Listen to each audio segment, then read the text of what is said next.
día, ya es hora de hacer el café. Me conecto a nueva vida y me lleno de alegría porque sé que todo va a estar bien. En mi casa, en el auto, de camino a donde sea, entre todo lo que hay que hacer. Ya por nada me preocupo y me siento bien seguro porque cada día lo comienzo aquí en Ruta. En Ruta. En Ruta. Sé que todo va a estar bien en Ruta. Siempre cada día lo comienzo aquí en Ruta. Las señales de los tiempos. Aquí está nuestro amigo profesor McNeil Narváez. Listo. Eso es. Buenos días. Buenos días. Buenos días a todos. Buen día. Buenos días, gracias al Señor estamos aquí, ¿verdad? Qué bueno. Oyendo y compartiendo el dolor de la gente. Sí. Y haciéndole saber que en Cristo hay esperanza. Amén. Y que se puede levantar uno de los escombros de la vida para hacer una vida nueva. Y que al Dios que nosotros le servimos no necesita los escombros del pasado para reconstruir una vida completa. Hay mucho dolor, hay mucho sufrimiento, hay incertidumbre, hay desesperanza y hay que levantar ese mensaje de esperanza, de motivación, de fe, de amor, porque la gente lo necesita. Así que gracias a Dios por la emisora, ¿verdad? Y el trabajo que estamos haciendo, que por lo menos contribuye a que mucha gente pueda reenfocarse dentro de la vida. El mundo no se ha acabado. Todavía estamos vivos y mientras hay vida hay esperanza. Bueno, en el pasado jueves nos quedamos en la doctrina del arrebatamiento, conocida como la del rapto, el traslado, y en la vertiente que plantea que va a ocurrir de forma inminente el que la iglesia se levante de la tierra. Esa es la segunda vertiente. La primera era que solamente unos pocos, los que estuvieran preparados. Esta plantea que es todos los que creen, punto, se acabó. Y esta vertiente dice, basado en la primera epístola de Tesalonicenses 4:16, que la iglesia se habrá de encontrar en las nubes con Jesús y que este fenómeno ellos entienden que ocurrirá antes de lo que se entiende es la gran tribulación descrita en el libro de Apocalipsis. También le añaden otro texto paulino que es aquel que dice en un abrir y cerrar de ojos. En un abrir y cerrar de ojos, porque Pablo plantea en otro texto en Corintios que no todos sufriremos muerte. Dice, no todos dormiremos. Así que él entendía que había gente que habría de desaparecer. La mentalidad de que existe una posibilidad de que gente desaparezca de la tierra porque Dios así lo quiere, tiene base bíblica en el Antiguo Testamento, porque el texto bíblico plantea que Enoc, en el libro de Génesis, Dios se lo llevó, caminó con Dios y se fue. Moisés murió, pero no se sabe dónde fue a parar el cuerpo porque Dios lo desapareció.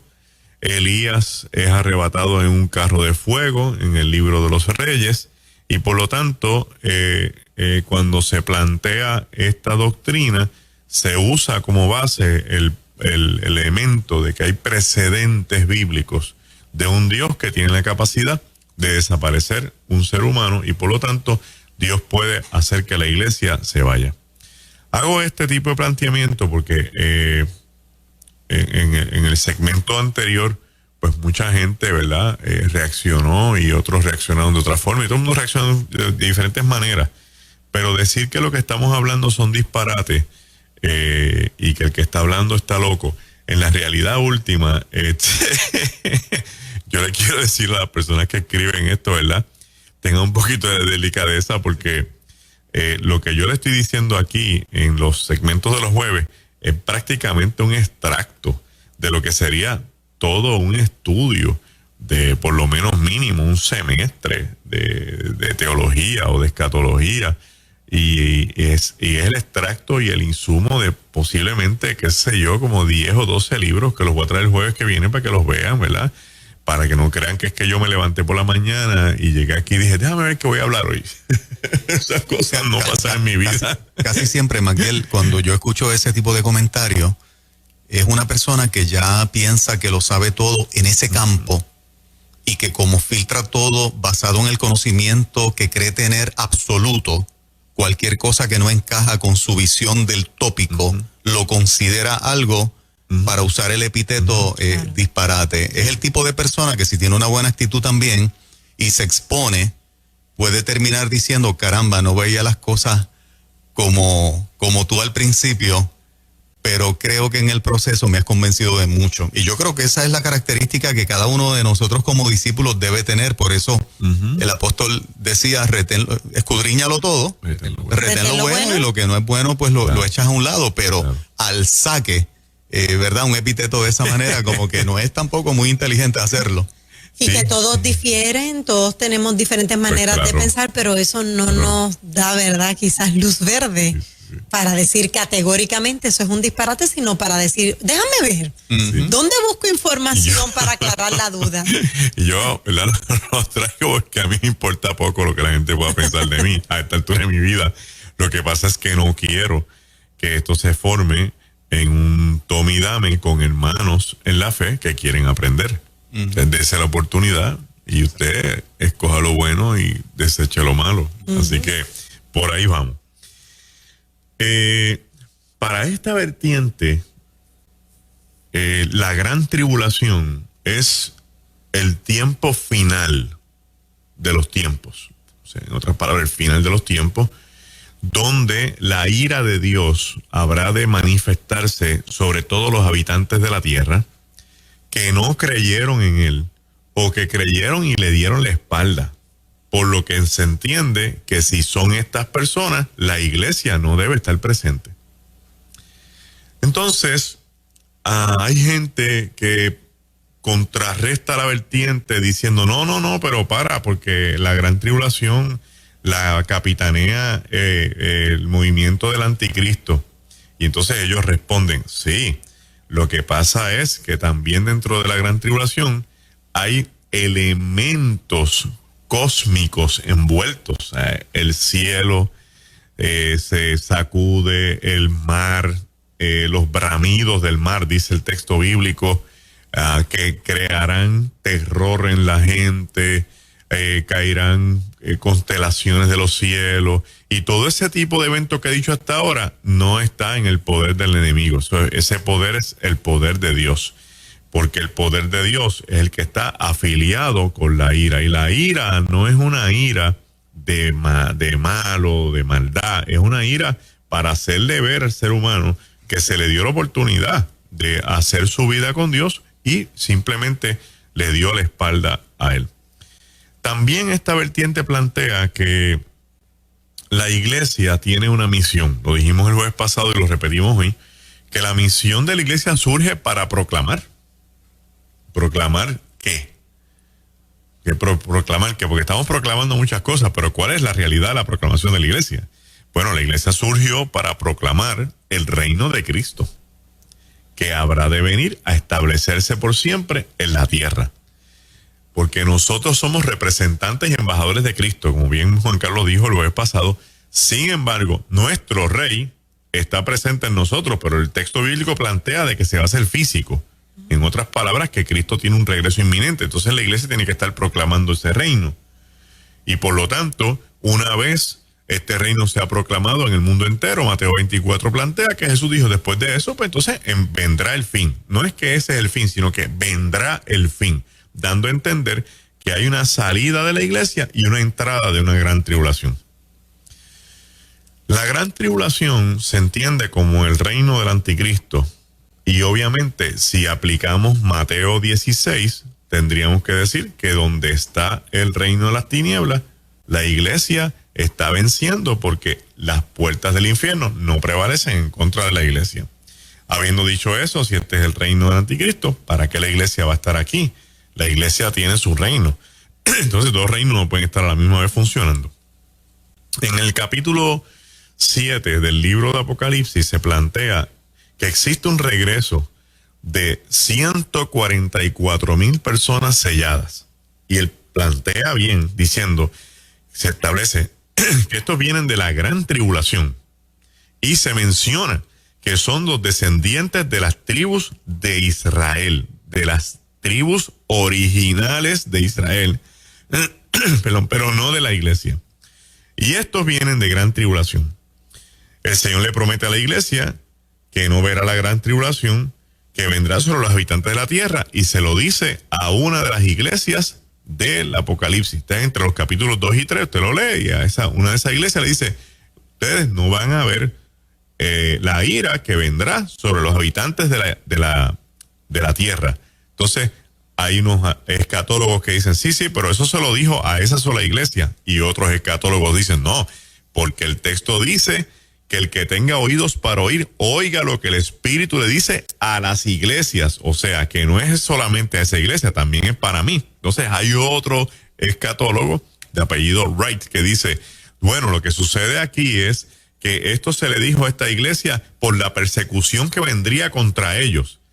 Pero difiere del texto porque el texto plantea que es que va a haber una ira sobre los habitantes de la tierra, no es que va a haber una persecución contra la iglesia. En cuanto al contexto de esa iglesia en particular. Mirando el elemento de los 144,000 sellados, que ha traído tanta controversia en nuestros tiempos, porque hay múltiples interpretaciones, ¿verdad? Y se respeta una gran mayoría de ellas, otras hay que desestimarlas. El número en el libro de Apocalipsis siempre representa o simboliza algo más allá del elemento matemático. Si hablamos de 4, estamos hablando de puntos cardinales. Si estamos hablando de 7, estamos hablando de la plenitud de Dios. Si estamos hablando de 6, estamos hablando de la imperfección del ser humano. Si estamos hablando de 12, es la unidad clásica que tiene que ver con la selección de Dios. Si estamos hablando de 1000, estamos hablando de mucho, porque 1000 es la unidad máxima numérica y no se pone sobre de ella. Cuando aquí habla de 144,000, el texto es enfático porque los divide y dice que son 12,000 de cada tribu. Y ahí tiene los 144,000. Alguien en alguna ocasión hizo un ejercicio matemático y entonces lo que hizo fue que le puso un signo de más entre cada número y sumó 1 más 4, 5 más 4, 9, 0, 0, 0, 0. Pues los que se salvan y nunca fueron sellados por el mundo son aquellos que tienen un 9 porque Dios es 10. Pero en ningún sitio el texto bíblico se habla de eso. Para que usted tenga la mente hasta dónde llega, ¿verdad? La capacidad de interpretar los textos bíblicos. Ahora bien, ¿qué dice esta vertiente con respecto a esos 144,000? Esta vertiente dice que como parte de la gente que le dio la espalda a Jesús eran judíos, Dios levantará dentro del mundo judío un movimiento para que se les predique en medio de la gran tribulación. Y de ahí viene también amarrado el elemento de los 2 profetas, ¿verdad? El elemento del olivo, para ver si el mundo judío puede tener en el momento más difícil de la vida la opción de creer que aquel que crucificaron en la cruz era el verdadero Mesías. Hay gente que dice, no, pero entonces es que no va a haber predicación en la gran tribulación porque el Espíritu será quitado. Esa es otra interpretación que también está bajo fuego. ¿Por qué está bajo fuego? Porque donde haya opción de salvación, el Espíritu Santo está presente. No, pero es que el texto dice que será quitado. Lea bien qué es lo que será quitado para que usted pueda entender que no está hablando ese texto específicamente del Espíritu y lo podemos traer el jueves próximo para analizarlo mejor. Lo que no va a estar presente es la iglesia. Y por eso es que donde está la iglesia está el Espíritu. Si la iglesia no está, el Espíritu no está.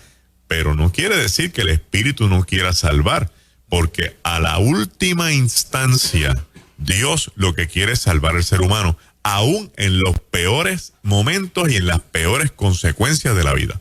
¿No importa? O sea, si Dios tiene que estar salvando gente al último momento, los va a salvar, y por eso es que hay una segunda resurrección, porque hay gente que se va a salvar difícilmente dentro de la misma gran tribulación. Bien, pero estas son las vertientes que en más guerra hay.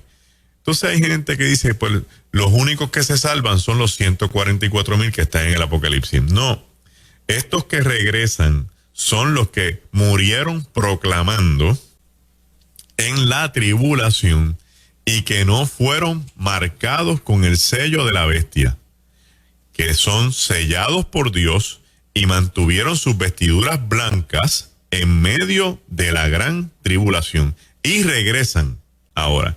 Están asociados con el sexto sello del capítulo 6 de Apocalipsis, porque estas son el otro grupo de mártires que vienen diciendo, bueno, vencimos, nos costó la vida, pero las vestiduras blancas están disponibles, hicimos el trabajo.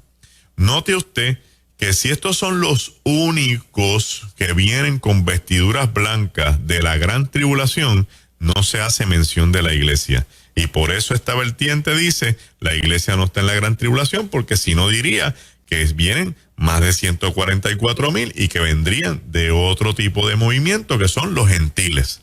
A ese comentario, un grupo de gente también viene y dice, bueno, es que la iglesia tiene que entender que la base del cristianismo es el judaísmo, y entonces nosotros tenemos que buscar la forma de conectarnos con el judaísmo. Y aquí yo quiero hacer una parte, porque en un momento determinado se trajo un movimiento para que la gente buscara su apellido, a ver si lo asociaba con descendientes judíos españoles, y le pagaban a personas para buscarle el rastro, a ver si tenía sangre judía, porque somos la tribu perdida de Israel, y por ahí siguieron con esa interpretación que pues muchas personas en un momento creyeron, otros desestimaron eso, algunos creyeron y después se fueron.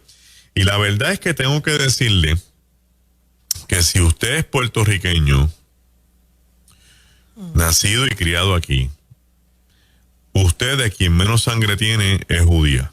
Usted de quien más sangre tiene es del negro, del español y del indio. Algunos tienen sangre corsa, porque aquí hay corsos que se establecieron en las montañas de Puerto Rico.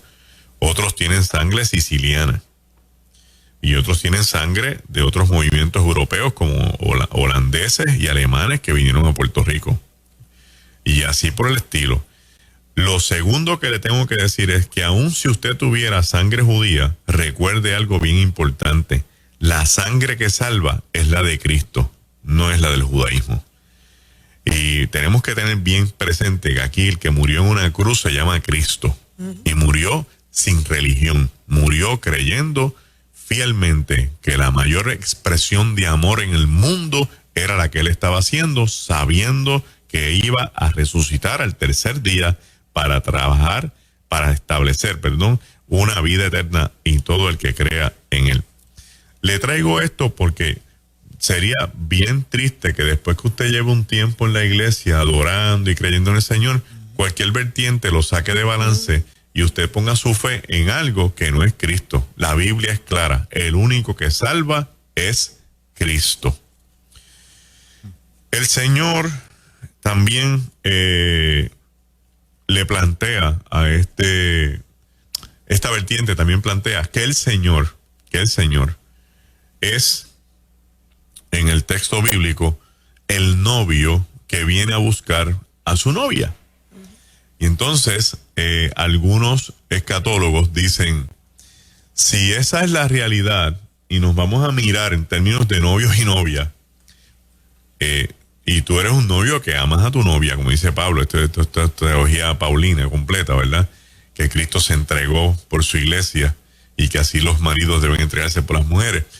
Y el planteamiento es, si tú amas a tu pareja y quieres lo mejor para esta vida, ¿verdad? que comparte contigo, tú no vas a permitir que te la atropellen. Tú no vas a permitir que se mofen, que le insulten, que la ultrajen. O sea, tú harías todo lo posible por defenderla. Entonces, si la gran tribulación se convierte en un proceso donde la iglesia va a pasar por un proyecto de ser ultrajada, molida, hecha canto, ¿dónde está el novio? ¿Dónde está el novio? Entonces la gente dice, sí, por eso es que el texto dice que cuando Cristo venga hallará fe. No, porque ese texto está asociado a Apocalipsis 19, al regreso con la lucha de los ejércitos del mundo. Ya a esa altura, después de la tribulación, sí hallará fe. Antes de eso tiene que hallarla, porque el cielo está diseñado para mucha gente.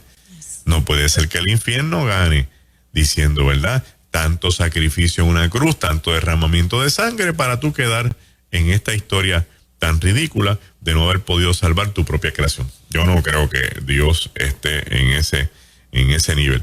Y mirándolo desde ese punto de vista, nosotros tenemos una consideración con que el Señor quiere proteger a los suyos.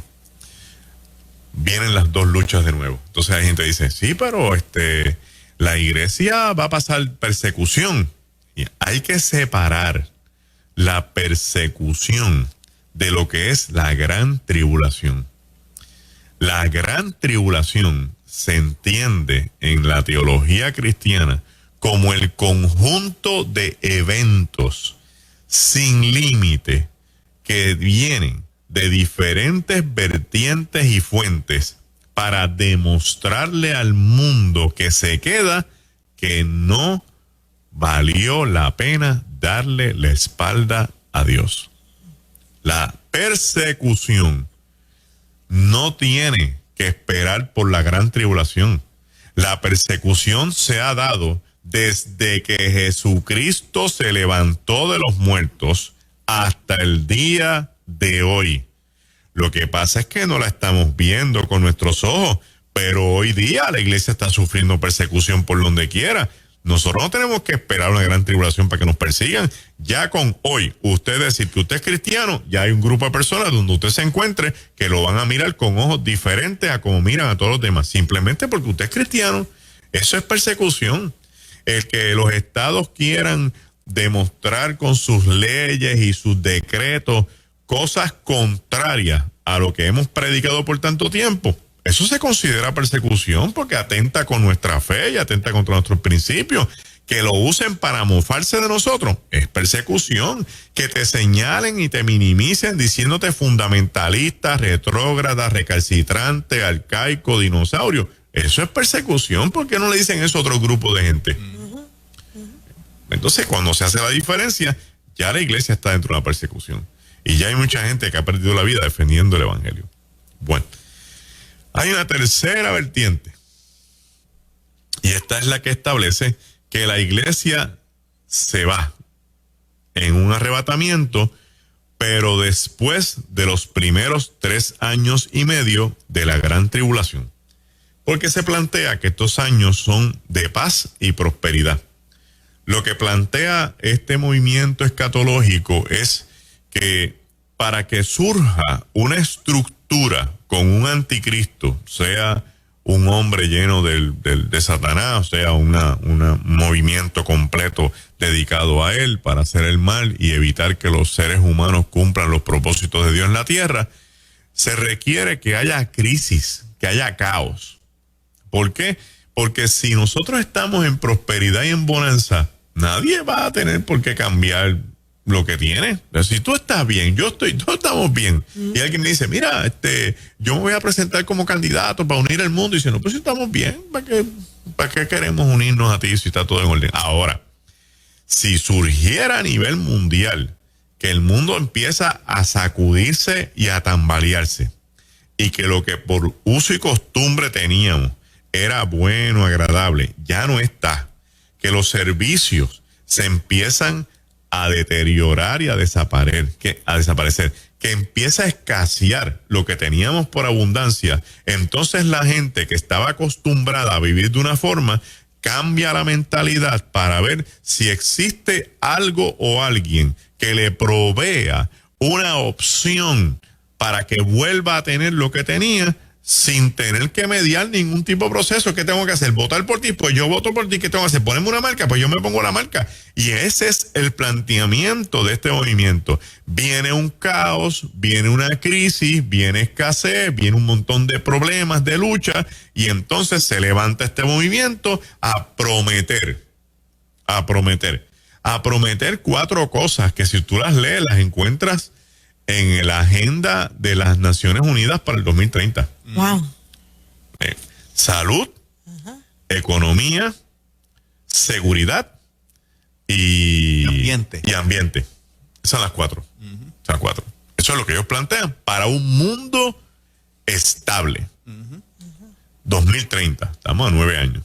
Entonces léalo. Y ahí está. Sí. Lo va a ver, blanco y negro. Entonces, con esta mentalidad, pues se establece entonces que este movimiento, cuando resurja, debe traer para convencer al mundo paz, seguridad, economía, salud, alimento, ambiente. Y ambiente incluye agua potable para todo el mundo, comida para todo el mundo. Está escrito así. Y la gente va a ceder porque me están ofreciendo lo que yo anhelo, lo que yo quiero, lo que yo necesito, o por lo menos lo que el mundo me ha querido hacer ver que yo necesito.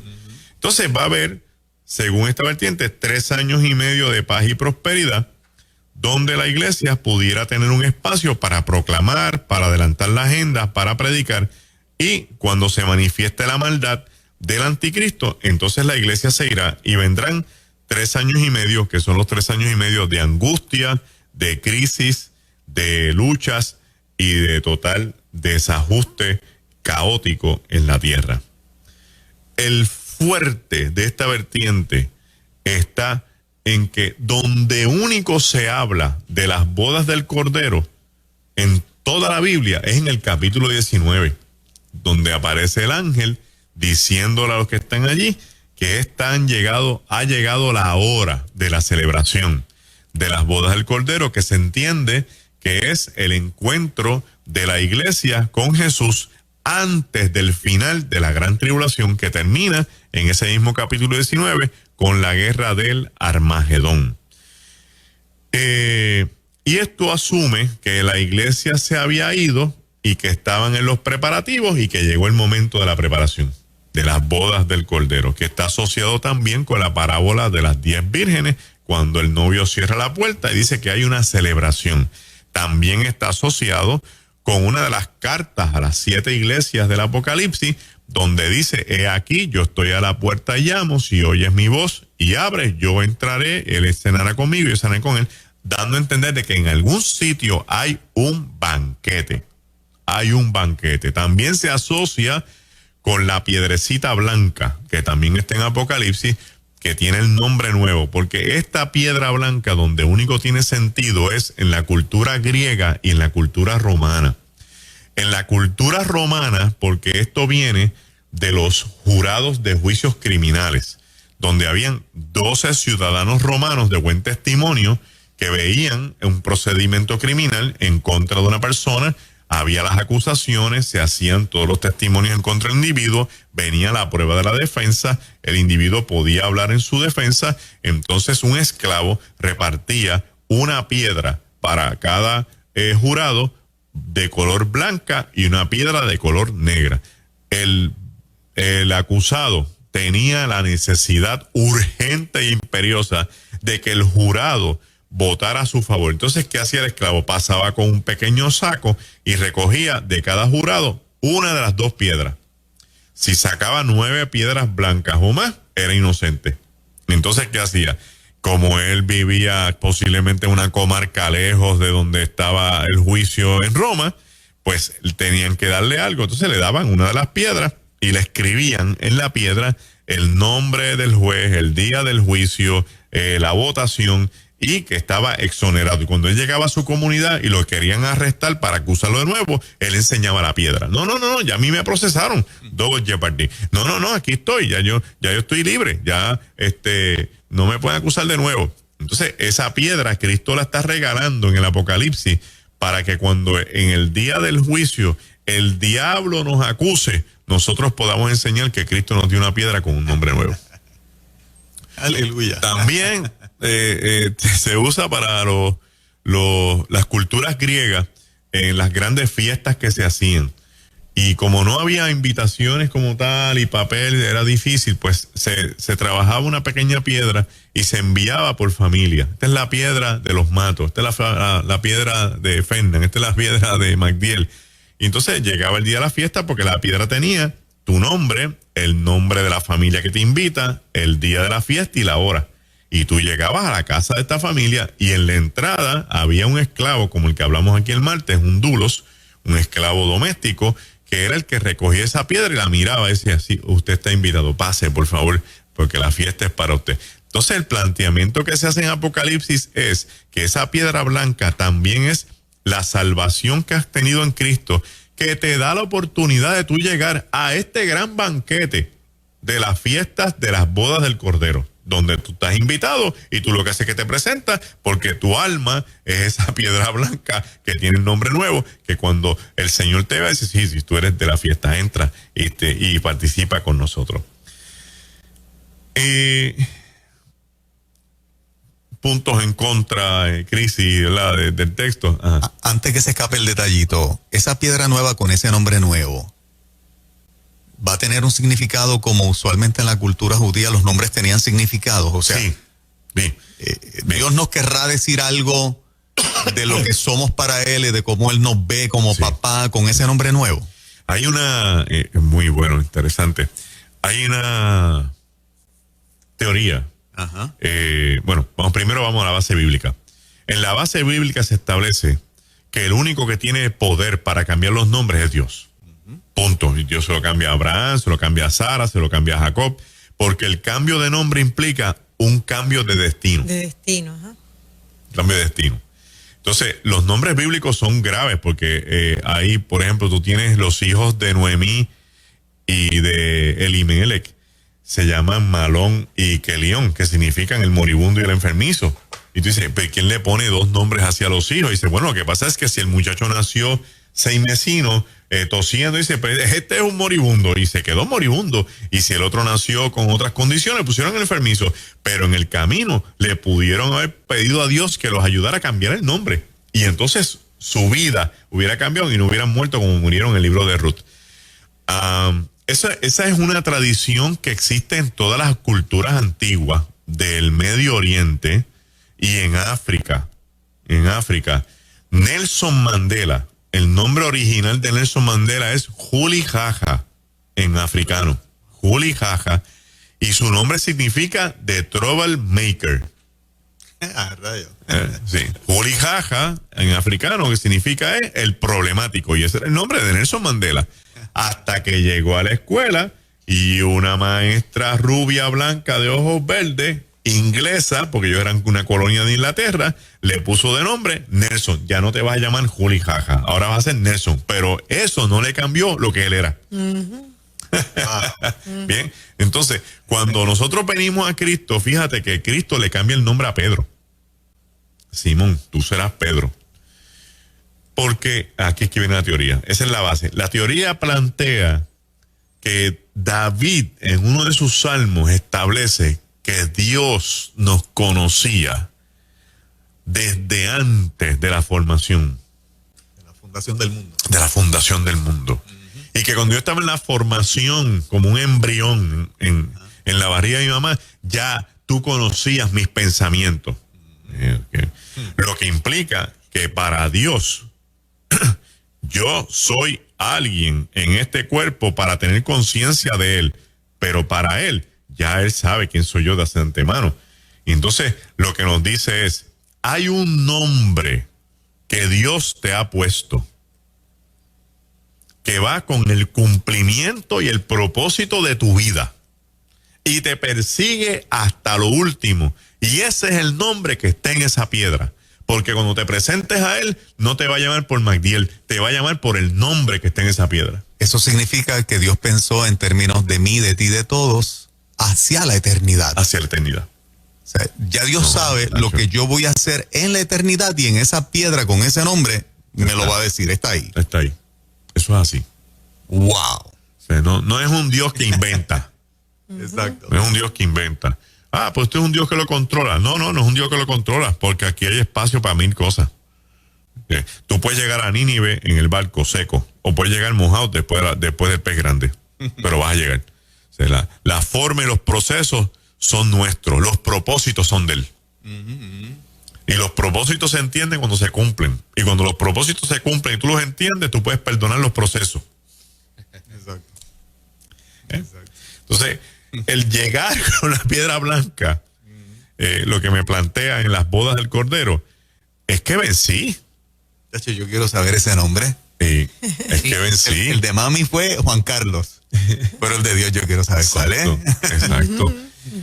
Y por eso es que el tema está asociado a las 7 cartas que las discutimos aquí, porque en las 7 cartas, casi en la salida de las cartas, todas dicen: al que venciere, al que sea fiel, al que crea hasta lo último, al que no claudique, al que no me dé la espalda, a ese. Y entonces le van a otorgar en una piedrecita blanca. Esta teoría, esta vertiente, de el irse en el rapto en los 3 años y medio, pues tiene como las demás, tiene su resistencia en unos escatólogos que dicen: no, la iglesia no puede estar en esos 3 años y medio, porque como quiera estaría bajo el reino del enemigo de las almas. Y otra vertiente dice: bueno, pero sería bueno que estuviéramos esos 3 años y medio, porque la iglesia tiene la capacidad de pelear desde las entrañas del dragón, desde adentro. Y ahí están las dos luchas, ¿verdad? Una peleando contra la otra. La realidad es que cuando uno mira esto con calma, se encuentra con la pregunta. La iglesia entiende, independientemente cuando nos vayamos o cuando pase lo que vaya a pasar, pero la iglesia entiende su misión. Esa es la pregunta que tenemos que hacernos, ¿verdad? Porque si no la entendemos, no la vamos a hacer. Y si no la vamos a hacer, estamos fallando. Punto, se acabó. O sea, no hay de otra. Y yo pienso que a veces la iglesia invierte. Esto es bueno entenderlo y conocerlo, porque esto es fantástico y llena el corazón hasta lo último.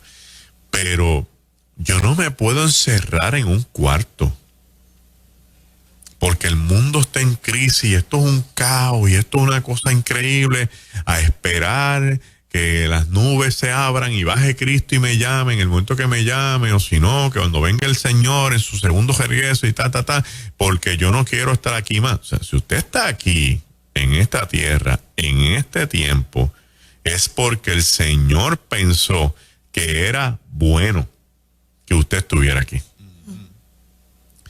Y algo de usted Dios quiere utilizar para expandir el reino en este tiempo. No, que yo no soy un gran predicador, que yo no soy una predicadora, que yo no arrastro mucha gente. Aquí se trabaja de uno a uno, en el efecto del testimonio, de la semilla que usted imparte cuando llega a una oficina, cuando usted está en una agencia, cuando usted está en su trabajo, cuando usted está en su ámbito de familia, en el grupo de sus amistades. Que usted irradia, que usted imparte, que usted deja allí, para cuando esa gente se vaya, dejen de pensar en usted y piensen en el Cristo al que usted le sirve. Estamos entendiendo nuestra dinámica, nuestra misión. Que tenemos que trabajar con esto fuertemente. Nosotros no podemos seguir en esta guerrilla. y en estos movimientos revolucionarios internos de las iglesias, y golpes de estados a pastores y a concilios. Eso tiene que acabar en algún sitio del camino, porque esa novia de Cristo no parece el cuerpo de Cristo, eso parece un Frankenstein que está montado con 40 cosas. Eso tiene brazos de todos lados y cuerpo de todos lados. Ese es el cuerpo de Cristo. Hay algo que tenemos que hacer. Y para hoy, con el puntillazo final, así quedando visto, terminamos con la vertiente que dice: no hay rapto. Un grupo de creyentes que dice: no, mira. De hecho, y dentro de ellos están divididos, Porque hay un grupo que dice, yo quisiera, de verdad, para mí sería lo más lindo del mundo, pero yo no creo en eso. Hay otro que dice, esos son loqueras, eso no existe, eso no es verdad, es un invento, eso es una doctrina que tiene 250 años nada más, para aquí. Y entonces, ahí vienen los escatólogos con su artillería pesada. Bueno, tiene 250 años nada más las doctrinas, pero eso no quiere decir que no existiera. Que tiene doctrina es porque se formuló como una doctrina. Y quiere decir que ya venía de camino un grupo de gente creyendo en eso. No fue que hace 250 años dos individuos, ¿verdad? Se sentaron y dijeron, mira, vamos a inventar esta doctrina del rapto. No, porque los discípulos de Jesús esperaban ver a Cristo en su regreso inminente, conforme a los textos bíblicos, ni siquiera a la historia de la iglesia primitiva, a los textos bíblicos. Pero hay gente que dice que no, y las razones para no creer es que se le hace bien difícil poder procesar racionalmente, y hay que entenderlo, el que de momento desaparezcan de la tierra millones de seres humanos en un santiamén, dejando el mundo totalmente en un caos, en la desaparición de seres amados, seres queridos, que si el piloto del avión era cristiano y se fue en el rapto, el avión se fue a ajuste contra la gente. O sea, la gente se hace todo ese tipo de preguntas, ¿verdad? Pero a veces yo me pregunto también, cuando usted se monta un avión, cuando usted se monta un avión, usted de verdad no le da con ir a preguntarle al piloto, mira, tú estás bien, tú dormiste, las cosas están chéveres con tu mujer, ¿no? ¿Cómo te sientes? Está todo chilling. Usted se siente en el avión y usted va con la seguridad de que no va a pasar nada. Cuando usted va a un restaurante, que allí trabaja el chef, yo no sé qué, y está el chef, usted va a la cocina a ver si el chef está allí. ¿Qué es el chef? A lo mejor ese día no fue y está el asistente de él trabajando. O a lo mejor te le vaya a preguntar, mira, chef, está todo en orden, tú no vas a envenenar hoy porque encontraste a tu esposa que estaba con otro. O sea, no, eso no va a pasar. Nosotros partimos de la premisa de que todo va a funcionar. Y entonces, así es que se vive. Porque si no, estuviéramos en neurosis y en paranoia social que nos llevaría a una muerte emocional que va totalmente en contra de lo que es la vida en Cristo, que es una vida en paz, una vida en armonía y una vida segura. Con eso termino diciéndole, si va a ocurrir un arrebatamiento y va a ocurrir un rapto, un traslado, no te toca ni a ti ni a mí. Eso le toca a Él, pues Él sabrá cómo y cuándo hacerlo para que se cumpla lo que Él quiera y diga y no lo que nosotros acá pensemos, por lo cual tenemos tantas luchas y tantas contiendas. Mi opinión es que en lugar de estar gastando energías en las controversias de que si hay o no hay, cuidar tu salvación y pues si hay o no hay, tú cuida tu salvación. Así es lo más importante. Lo más importante, y proclamar el reino. Y proclamar el reino para que otros también tengan esa. Y transmitir la felicidad en la diversidad. ¿No crees lo que yo creo? Somos hermanos en Cristo como quiera, porque lo que nos une aquí es la cruz del Calvario. Amén. Así que ya para el jueves próximo, entonces hablamos del segundo regreso de Cristo. Qué bien. Aquí en Narváez, las señales de los tiempos. Hay un crucero, ¿verdad? Hay un crucero. Sí. Eso es correcto. Sí.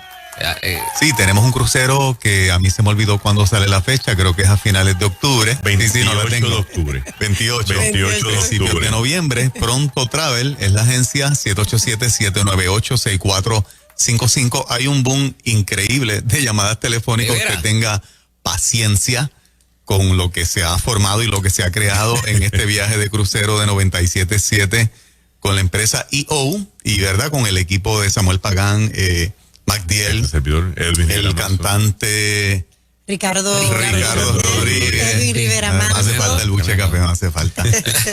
Sí, lo hay. Y gracias al público que hasta ahora, verdad, el impacto ha sido tremendo y mucha gente se está montando en ese crucero. Y quiero que la gente sepa, por lo menos, ¿verdad? Para darle algo, que Israel anunció que para finales de marzo esperan tener 5.4 millones de sus ciudadanos vacunados. Wow. Eso es mucho. Ellos son un poquito más de 8 millones. 70%. El 70%. Y entonces van de una vez que ocurra eso, establecen los protocolos para el turismo. Claro, estamos dependiendo también de Europa, que está bastante atrás, porque el puerto nuestro usualmente es España, si no, pues entonces tenemos que salir de Estados Unidos, pero le adelanto que va bien avanzado esto para lo que va corriendo en el año. Tremendo. Excelente. Bueno, McNeilNarváez.com también. Sí, y el Galileo.org. Bueno, hablando del crucero, vamos a escuchar este clásico bonito de Ricardo Rodríguez en Ruta Nueva Vida 97.7.